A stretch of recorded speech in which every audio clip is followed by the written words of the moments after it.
Hello everyone, তো দেখো আজকে বানাতে চলেছি একদম নতুনত্ব একটা জিনিস।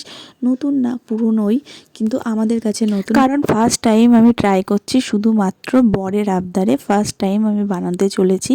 তো দেখো, প্রথমে কিন্তু আমি পালং শাক নিয়ে নিয়েছিলাম, বেশ কিছুটা পালং শাক নিয়ে সেটা কিন্তু আমি একটু গরম জলের ভাপ দিয়ে জলটা ফেলে দিয়ে ঠান্ডা করে দেখো মিক্সির বাটিতে নিয়ে নিয়েছি। আর তারপর নিয়ে নিয়েছিলাম 3 টুকরো মতন রসুন, 2 টুকরো পেঁয়াজ, কাঁচা লঙ্কা আর ধনেপাতা। তো এগুলো ভালো করে পেস্ট করে নিয়েছি। আর কি বানাতে চলেছি আশা করি তোমরা বুঝতে পেরেছো।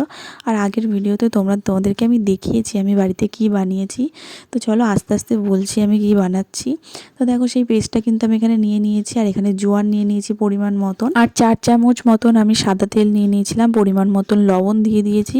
আর দেখো মিক্সির বাটিতে যেহেতু অনেকটা লেগেছিল, যার জন্য একটু জল দিয়ে আমি ধুয়ে নিয়েছি। আর কিছুটা আদার একটু কুচি দলা দলা ছিল, সেটাও আমি একটু ফেলে দিয়েছি। তারপর দেখো এখানে আমি ময়দা নিয়ে নিয়েছি। আর ময়দাটা দেখো অলরেডি আমি মেখেও ফেলেছি। আর একটু হাতে তেল নিয়ে আমি ময়দার গায়ে মেখে রাখবো, মেখে ঢেকে রেখে দেবো। তো দেখো আমি কিন্তু বানাতে চলেছি পালং শাকের কচুরি। হ্যাঁ, একদম ঠিকই শুনেছো, পালং শাকের কচুরি। তো আমি দেখেছি কিন্তু কোনোদিনও খাইনি, আজকে ফার্স্ট টাইম খাবো, শুধু আমার বরের ইচ্ছাতে। কারণ আমার বর অনেক দিন ধরে বলেছে আমাকে একটু পালং শাকের কচুরি করে দাও, ওর খুব খাওয়ার ইচ্ছা, এইসব একটু ও ভীষণই ভালোবাসে। তো আজকে সেই জন্যই বানাচ্ছি। আর তার সঙ্গে সঙ্গে দেখো আমার পছন্দের একটা জিনিস, সেটা হচ্ছে গাজরের হালুয়া। তো ওখানে তো আমি ময়দাটা মেখে রেখে দিয়েছি। আর এদিকে সব গাজরগুলো আমার বরমশাই কুচিয়েও দিয়েছে স্ক্রাপারে। আর আমি এখন দেখো ওই গাজরের হালুয়াটা বানিয়ে নেব। তো প্রথমে দেখো আমি কড়া গরম করে ঘি দিয়ে দিয়েছি, তেজপাতা আর এলাচ দিয়েছি। আমার কাছে দারচিনি ছিল না, নাহলে ওটাও দিতাম, তাহলে ফ্লেভারটা আরও ভালো হতো। তো এখানে আমি পুরো গাজরটা আমি দিয়ে সুন্দর করে ভালো করে ভেজে ভেজে নেব, মানে হালকা করে ভেজে নেব। আর ভাজলেই তোমরা বুঝতে পারবে যে গাজরটা অনেকটা নরম হয়ে গেছে। যখন ভাজতে ভাজতে গাজরটা অনেকটা নরম হয়ে যাবে, আমি তখন দিয়ে দেবো গরুর দুধ। আমার বেশ অনেকটাই দুধ মানে রেখে জমে গেছিলো বাড়িতে। তো সেই দুধটা দিয়েই আজকে আমি গাজরের হালুয়াটা বানাবো। আর আমার কিন্তু গাজরের হালুয়া খেতে ভীষণই ভালো লাগে।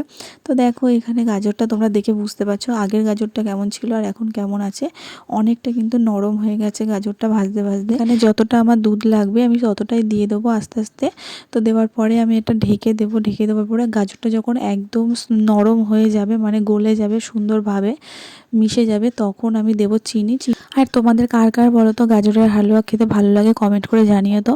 তো আজকে কিন্তু আমি গাজরের হালুয়া দিয়ে কচুরি খাবো না, এটা জাস্ট আমার নর্মালি পছন্দের জন্য করা হচ্ছে। তো দুপুরবেলা আলুর দম করেছিলাম, আর বেশ কিছুটা আলুর দম রয়েছে, তো সেটা দিয়েই কিন্তু আজকে আমরা পালং শাকের কচুরি খাবো। আর এটা মিষ্টির জন্য আমি গাজরের হালুয়াটা বানাচ্ছি।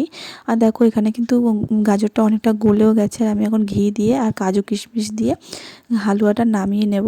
তোমরা কারা কারা পালং শাকের কচুরি বানিয়েছো কমেন্ট করে জানিও তো। আমি কিন্তু প্রথমবার বানাচ্ছি, আর আমি ভাবছিলাম যে কেমন হবে না কেমন হবে। সত্যি বলতে খেতে ভীষণই ভালো হয়েছিল, ভীষণই ভালো হয়েছিল, একদম আলাদা রকম খেতে। আমি কিন্তু সত্যিই ভাবতে পারিনি যে পালং শাকের কচুরি এতটা ভালো হবে খেতে, কারণ আমি শাক অতটা ভালোবাসি না। আর সেই শাকেরই কচুরি হচ্ছে, তো কেমন হবে সেটা একটু ভাবছিলাম, কিন্তু সত্যিই ভালো হয়েছে। তারপর দেখো হালুয়াটা হয়ে গেছে, আর এদিকে আমি কচুরিটা বেলে নিচ্ছি। আর এই পাশে দেখো তেল গরম হয়ে গেছে, আমি একটা একটা করে কচুরি ছেড়ে দিচ্ছিলাম। আর আমার শাশুড়ি মা কিন্তু এভাবে ভেজে নিচ্ছিল। পালং শাকের কচুরি খেয়ে তো আমাদের বাড়ির সবাই ভালো বলেছে, আর আমারও ভীষণ ভালো লেগেছে। নেক্সট টাইম কিন্তু আমি আমার বাপের বাড়িতে গিয়ে বানিয়ে খাওয়াবো আমার বাবা মা আর ভাইকে, কারণ আমার ভাই কিন্তু এইসব জিনিস খেতে আমার বাবা মা ভাই সবাই ভালোবাসে, কিন্তু মা বুঝে উঠতে পারে না কি করে কি বানাবো, যার জন্য আমার মা বানায় না।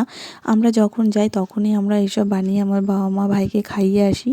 তো দেখো আমি এখানে কিন্তু আমার বরকে খেতে দিয়েছি অনেক আগে, ওর দেখো অলরেডি খাওয়াও হয়ে গেছে অনেকটা। তারপর আমাকে দেখো রিভিউ দিচ্ছে আমি জিজ্ঞাসা করার পরে, যে বলছে না ভীষণই ভালো হয়েছে, ভালো না হলে তো বলতামই, ভালো হয়েছে বলে আমি কিছু বলছিলাম না। তারপরে আমাকে একটু খাইয়েও দিল। এই যে আমি কিন্তু ফার্স্ট খেলাম, এর আগে মানে আমি তো ভাজছিলাম, তো ভাজতে ভাজতে কিন্তু আমি এসে জিজ্ঞাসা করছিলাম, যার জন্য আমাকে একটু খাইয়েও দিয়েছে।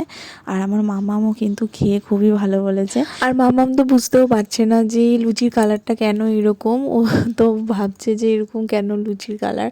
তো যাই হোক সবই ভালো হয়েছে। আর দেখো মামাম আমাকে একটা হামি দিয়ে দিয়েছে, কারণ ও খুব খুশি। তা আমারও খুবই ভালো লেগেছে, আর আমার মামাম কিন্তু আমাকে খাইয়েও দিয়েছে। তো ভিডিওটা তোমাদের কেমন লাগলো অবশ্যই কিন্তু কমেন্ট করে জানিও। দেখা হবে তোমাদের সঙ্গে নেক্সট কোনো ভিডিওতে। সবাই ভালো থেকো, সুস্থ থেকো, টাটা বাই বাই।